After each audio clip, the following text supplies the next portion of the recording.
La canne à sucre, introduite à l'île Maurice par les Hollandais au XVIIe siècle, est étroitement liée au développement économique du pays. D'ailleurs, le pays dépendait uniquement de cette culture pendant de nombreuses années. Et cette histoire de la canne à sucre est racontée à l'Aventure du sucre, à Pamplemousse. C'est le seul site culturel qui a obtenu le label Made in Maurice. Alors pourquoi cette labellisation? Qu'est-ce que cela rapporte? Et aussi, quels sont les projets futurs de l'Aventure du sucre? Voyons tout cela tout de suite.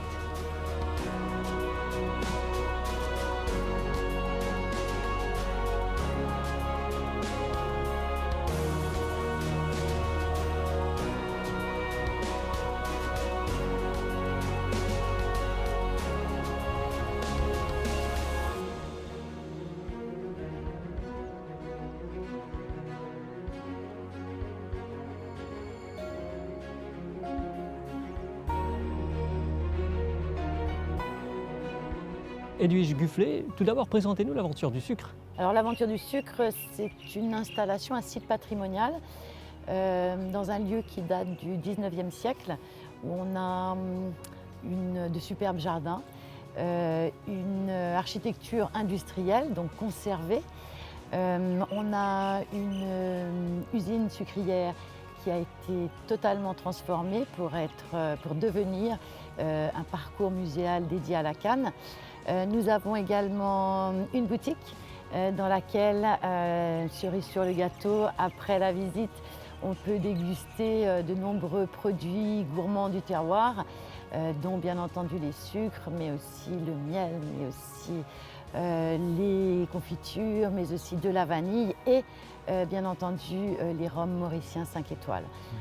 Ensuite, on a aussi un excellent restaurant qui s'appelle le Fangorin et qui est extrêmement prisé des Mauriciens et des vacanciers pour sa nourriture goûtée et locale.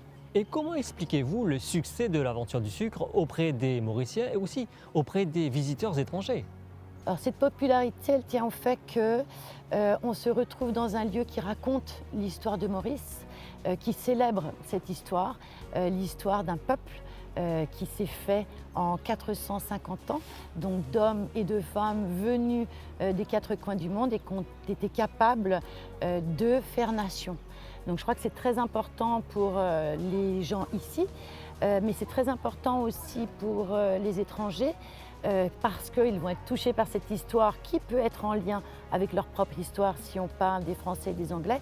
Et puis au-delà de ça, pour les étrangers, c'est un exemple. Je crois que Maurice, il y a peu, enfin moi je connais très peu d'exemples d'une réussite de vivre ensemble aussi importante qu'à l'île Maurice, c'est-à-dire des gens qui ont su dépasser les drames qu'a contenu cette histoire pour finalement, encore une fois, se sentir peuple. Donc je crois encore une fois que c'est assez rare, c'est assez exemplaire et puis ça parle au-delà de Maurice finalement, de l'homme. Quand on va voir un musée sur l'Égypte ancienne, c'est pas parce qu'on veut forcément mieux connaître l'Égypte ancienne, mais c'est parce qu'elle nous parle de nous-mêmes. Et je crois que ce lieu, cette aventure du sucre, parle à chacun de soi-même. Qu'est-ce que l'homme est capable d'accomplir, l'homme et la femme, bien entendu, avec un grand H, l'homme et la femme sont capables d'accomplir ensemble. Donc je crois que c'est important, on dépasse encore une fois l'histoire de Maurice, là, pour se projeter dans une histoire humaine complète, mondiale. Pourquoi avez-vous choisi de faire labelliser l'Aventure du sucre auprès de Made in Maurice? Alors d'abord, je tiens à dire que c'est une grande fierté pour nous, puisque l'Aventure du sucre est le premier site culturel labellisé à Maurice.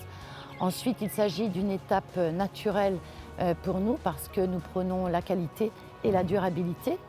Et puis, le fait d'avoir toujours eu cette mission en lien avec le développement durable depuis notre ouverture en 2002 fait que nous continuons ce chemin et que nous l'amplifions finalement. Nous avons une équipe dédiée extrêmement sensibilisée à ces aspects. Nous avons aussi, peut-être le savez-vous, des expositions temporaires qui ont toujours été dédiées au développement durable. Donc la dernière en date, c'est Planète Air, qui nous parle des gestes qu'on peut faire à la maison, au bureau, pour essayer de préserver au mieux notre planète. Donc on compare ces gestes, ces petits gestes quotidiens aux enjeux planétaires. Donc je crois que c'est important. Encore une fois, c'est dans notre ADN, pardon. Et il était important parce que le Made in Maurice met en valeur quoi? Ce qui est fait à Maurice, l'authenticité, la qualité. Et je crois qu'on allait bien avec ce parcours-là. Et quels sont les projets et ambitions de l'aventure du sucre? Alors les ambitions sont nombreuses. D'abord de continuer le Made in Maurice, bien entendu, de toutes nos forces. De continuer nos engagements envers le développement durable, de les renforcer pour avoir toujours un impact positif. Et puis engager ceux qui viennent nous visiter à cet impact positif. Et nous avons alors un grand projet qui va démarrer cette année pour revoir les contenus, pour les renforcer, les contenus du musée, avec notamment des galeries qui vont être dédiées à l'énergie. Donc quand on parle de la canne, on parle forcément de l'énergie produite à partir de la bagasse. Donc on en parle déjà bien entendu dans le musée, mais on veut vraiment faire un focus là-dessus pour célébrer cette ingénierie, pour célébrer la technicité qu'il y a à Maurice derrière nos centrales thermiques. Et puis il y aura un deuxième lieu consacré au savoir-faire lié au rhum. Le rhum, vous le savez, mauricien est de plus en plus connu et reconnu à l'étranger. Donc nous voulons insister sur ce savoir-faire, les compétences des équipes mauriciennes qu'il y a derrière les compositions, derrière la fabrication de ces rhums. Donc voilà, ce sont deux aspects de ce projet global pour le musée et pour l'éducation en général. Edwige Gufflet, merci beaucoup. C'est moi qui vous remercie. Made in Maurice, 10 ans déjà. Nous label valorise qualité ban produits et ban services mauriciens.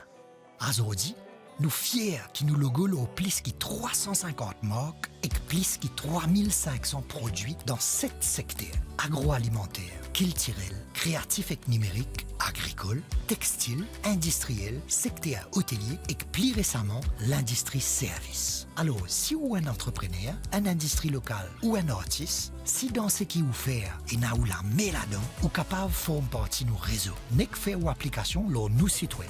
Dans l'étape inclure une vérification au dossier avec un certificat ou business plan, règlement de frais adhésion, et qu'aussi une visite contrôle qualité avec nos partenaires SGS. Ensemble, nous assurer et évaluer que la saine production ou ban procédure opérationnelle répond à une exigence et critères qualité, mais aussi l'engagement ou l'entreprise pour le développement durable et que l'environnement. Made in Maurice, c'est une garantie qualité, confiance et fierté pour l'entreprise. À nous booster l'économie locale et faire honneur nos savoir-faire mauriciens. Made in Maurice, et nous la met là-dedans.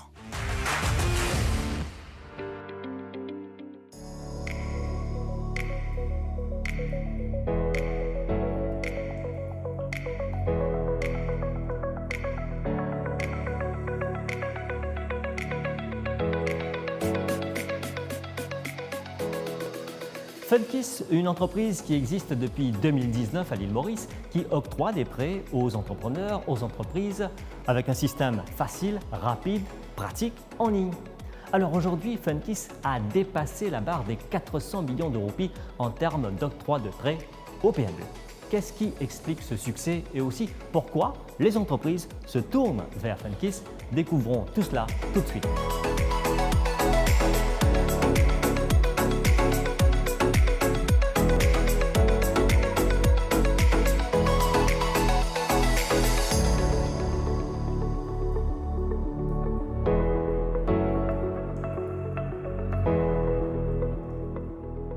Paul Perrier, donc directeur de Funkiss. Aujourd'hui, Funkiss vient de franchir la barre des 400 millions de roupies en termes de prêts. Qu'est-ce qui explique ce succès? Effectivement, Funkiss a bien grandi depuis notre dernier passage sur MBC Business Connect. Il est bon juste de rappeler c'est quoi Funkiss. Funkiss, c'est une plateforme de prêts aux entreprises. Donc, à fin décembre, c'est 407 millions qui ont été empruntés à travers notre plateforme sur 433 projets. Et ce qui est très intéressant aussi, c'est que plus de la moitié, 241 millions, ont déjà été remboursés à nos différents investisseurs. Pourquoi les entreprises viennent se faire financer sur FundKiss? 5 raisons principales. La première, c'est que nous sommes une solution en ligne, simple et rapide. On peut financer des projets jusqu'à 5 millions de roupies. Nous sommes spécialisés sur les financements de court terme, donc c'est-à-dire achat de stock, financement de trésorerie, de lignes d'importation. Le financement sur la plateforme est rapide. Et puis, surtout, principal avantage de FundKiss, c'est que nous ne prenons pas de biens, ce qu'on appelle à Maurice des collatérales, en garantie. Donc c'est pour ces 5 raisons principales que les entreprises viennent se faire financer sur FundKiss, et nous avons de plus en plus de PME qui viennent chez nous prendre un premier loan et même plusieurs par derrière. Alors aujourd'hui, quelles sont les ambitions de FundKiss? Les ambitions, nous en avons plusieurs, mais c'est quoi d'abord la mission de FundKiss? La mission de FundKiss, c'est de mieux financer les entreprises mauriciennes et surtout les PME. Pour ça, on a une stratégie axée sur 2 axes principaux pour cette année-ci. D'une part, aller encore plus loin sur l'automatisation de nos opérations pour pouvoir faire encore beaucoup plus de volume que ce que nous faisons aujourd'hui. Et d'autre part, approfondir encore plus la collaboration avec les investisseurs institutionnels pour pouvoir financer plus rapidement les projets mis en ligne. Nous travaillons déjà avec 2 investisseurs institutionnels historiquement, IFCM Equity depuis 2019 et la CIM depuis 2022. Et nous souhaitons pour 2024 créer encore plus de collaboration avec les investisseurs institutionnels à l'île Maurice. Amar Behra, donc vous êtes Investor Relations Manager chez FundKiss. Quel est votre rôle au sein de cette entreprise? Il y a 3 raisons principales pour lesquelles les investisseurs font confiance à FundKiss. Premier, c'est la diversification de leur portefeuille d'investissement. Nous offrons une classe d'actifs différente qui est la dette privée. Tous les mois, vous êtes repayé capital plus intérêt. Deuxièmement, taux d'intérêt qui peut être attractif entre 12 à 13 % par an selon les projets. Troisième, un investissement à impact. Vous choisissez dans quel projet, dans quelle PME vous souhaitez investir et vous investissez directement dans l'économie locale. Alors pourquoi les investisseurs font confiance à FundKiss? FundKiss est totalement gratuit pour les investisseurs. Les investisseurs n'ont aucun frais à payer. Par contre, il faut noter que tout investissement comporte des risques et quand on investit à travers FundKiss, c'est investir dans les PME. C'est pour ça qu'il faut bien analyser le projet que vous souhaitez investir et bien aussi diversifier vos investissements, de ne pas tout mettre dans un seul projet. Reshma Kouligan, donc votre entreprise opère dans le secteur de la construction, l'architecture. Pourquoi avoir fait appel à FundKiss? En tant que jeune entreprise et petite entreprise, avoir fait appel à FundKiss nous a permis d'avoir un fonds de roulement rapidement. Et donc, ce qui nous a aidé, bien entendu, dans notre quotidien. Alors, qu'est-ce que vous avez reçu de FundKiss? Comment ça s'est déroulé? Les procédures, etc. Alors, ce qu'on a reçu, bien entendu, des fonds, justement, pour pouvoir subvenir à nos besoins et pouvoir surtout pouvoir l'avenir beaucoup plus sereinement. Les procédures ont été très rapides, donc on les a contactés, on s'est rencontrés, on leur a expliqué notre demande et de là, toute la procédure s'est mise en place et en l'espace de très peu de temps, nous avons pu avoir ce fonds justement de roulement qui nous permet d'être beaucoup plus sereins dans notre fonctionnement au quotidien. Alors qu'est-ce qui est différent avec FundKiss par rapport aux autres formules de prêt? La rapidité. Je dirais la rapidité de la procédure, très rapidement, surtout avec les fonds, ce qui nous permet, les démarches sont vraiment beaucoup plus abordables. Voilà. Et la gentillesse aussi de l'équipe, je tiens à le préciser. Et aujourd'hui, quelles sont vos ambitions pour votre entreprise? Justement, l'ambition que nous avons, c'est de stabiliser l'aspect financier pour pouvoir justement se consacrer plus sereinement à tout ce qui est le design, notre métier, notre corps de métier. Ne plus se soucier d'avoir, c'est demander si le cash flow est OK ou pas, mais juste avoir ce fonds de roulement qui nous permet d'être beaucoup plus serein dans notre gestion. Dans cette édition de Business Connect, nous partons à la rencontre d'un couple d'entrepreneurs qui s'est lancé dans la culture et la commercialisation de la vanille depuis 2019. La vanille, une épice très chère, mais aussi qui demande beaucoup de patience. Et le couple Babylone s'y est mis. Allons voir ce couple. C'est dans des locaux modestes à Rosyth que Jean-Claude Labonté et son épouse Charisse ont commencé leur entreprise en 2019. L'aventure commence à Madagascar. Jean-Claude quitte son métier de skipper pour se lancer dans l'entrepreneuriat avec le soutien de son épouse. Monsieur Jean-Claude Babylone, directeur de Charlie's Vanilla Premium. Tout d'abord, dis-nous comment on gagne l'idée pour rendre sa business vanille. Comme on est à Madagascar, on rencontre madame pour la première fois. Et puis, comment nous m'avons dit, je m'appelle Moujali, pour David Maurice. Je m'appelle comment je rentre Maurice pour lancer un business. Et enfin, nous m'avons rentre Maurice. Là, il commence le business. Je m'appelle fait business pour la vanille. Là, il commence le business là. Il commence par la vanille, on amène Maurice. Maurice nous commence pour le client, nous vendons. C'est comme ça qu'on va durer, nous rendons ça domaine-là. Alors explique-nous, est-ce que vous plantez à Maurice ou importez et vous transformez? Comment le business va y passer? Avant, tu peux prendre, puis nous préparer. Ici, si nous prenons, mettre au marché. Mais là, pour l'instant, quand on va rester là, nous commençons à planter nous-mêmes. Nous récupérons nos récoltes, nous récoltes et nous vendons une partie ce qui est Maurice, une partie ce qui est pour Madagascar. Quand on rentre dans ce business-là, est-ce qu'il y a une difficulté? Quelle qualité de difficulté on gagne, mais surtout, quelle qualité aide aussi on gagne? L'aide, on gagne l'aide premièrement par mon madame et la famille de madame aussi. Et ici, on gagne l'aide de un contact que je connais. Au début, c'est un peu difficile, mais pas si tant difficile, mais c'est un peu difficile. Mais après, quand on gagne la suite là, c'est extra facile pour nous. Alors, est-ce qu'avant de faire sa business, il y a en tête qui va une clientèle ou soit après qu'on commence à gagner? Non, après que nous gagnons une clientèle, là nous commençons à avoir une clientèle et en même temps les autres clients qui viennent déjà qui prennent à nous, nous une partie de clients. Et en plus, les Mauriciens aussi, les Mauriciens qui sont à l'étranger, les gens de familles viennent de Maurice, d'autres familles qui connaissent qu'il y a la vanille contre nous. Et c'est pas bizarre par ici, par gauche-droite, mais c'est pas la vanille là, direct contre nous. On peut faire donc business de vanille, on peut importer, là on peut dire on peut planter. Qui a l'ambition pour le futur? Pour le futur, c'est rouler un plus grand terrain. Un plus grand terrain pour nous, il y a quelques plus beaucoup. Comme ça, on dirait nous ici, nous avons morceau la vanille pour nous-mêmes local. Charisse, d'origine malgache, n'est pas étrangère à la culture de la vanille.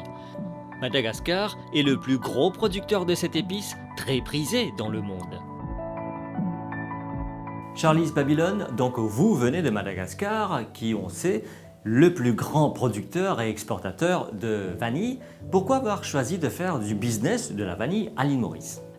On a envie de faire ça à l'île Maurice parce que ici c'est un petit peu difficile d'avoir de la vanille. C'est toujours il faut importer. Donc on a décidé de planter la vanille à l'île Maurice pour que la population puisse goûter à la goût local et plus pour donner du travail aux Mauriciens qui n'en ont pas.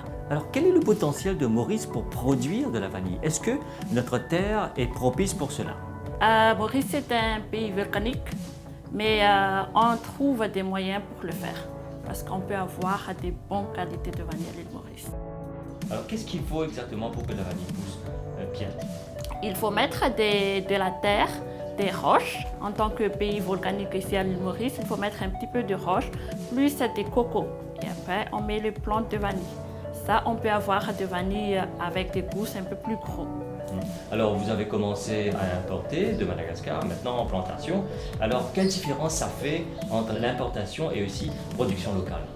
Production locale, on n'a pas beaucoup pour le moment parce que c'est un petit peu difficile. Mais dans les années qui suivent, on aura plus de vanille. On n'aura pas besoin d'exporter dans un autre pays. La vanille, ça coûte cher. Pourquoi?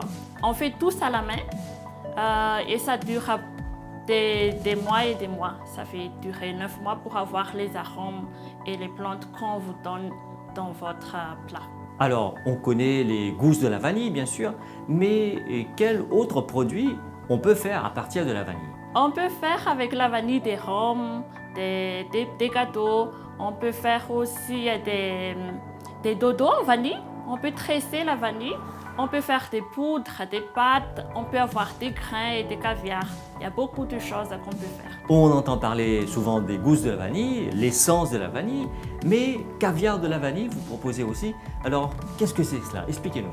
Le caviar de vanille, c'est le gousse fraîche qu'on ouvre pour avoir les vanillines à l'intérieur.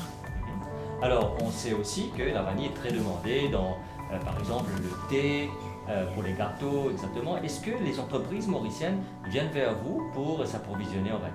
Oui, on remercie beaucoup les entreprises locales parce qu'ils nous ont aidés à pouvoir donner des satisfactions aux gens dans toutes les portes. Et c'est ça qui est intéressant. Les entreprises locales sont venues nous voir pour prendre notre produit. Alors, quel est votre plus grand projet, vos ambitions concernant votre entreprise ici à l'île Maurice? Notre ambition à long terme, c'est d'avoir planté la vanille à l'île Maurice et d'exporter ça de l'intérieur pour que Maurice pourrait avoir aussi le plus meilleur goût de vanille qui est au monde. Charis Vanilla Premium est sur la bonne voie vers ses objectifs, en attendant que la nature fasse fleurir les plantes locales.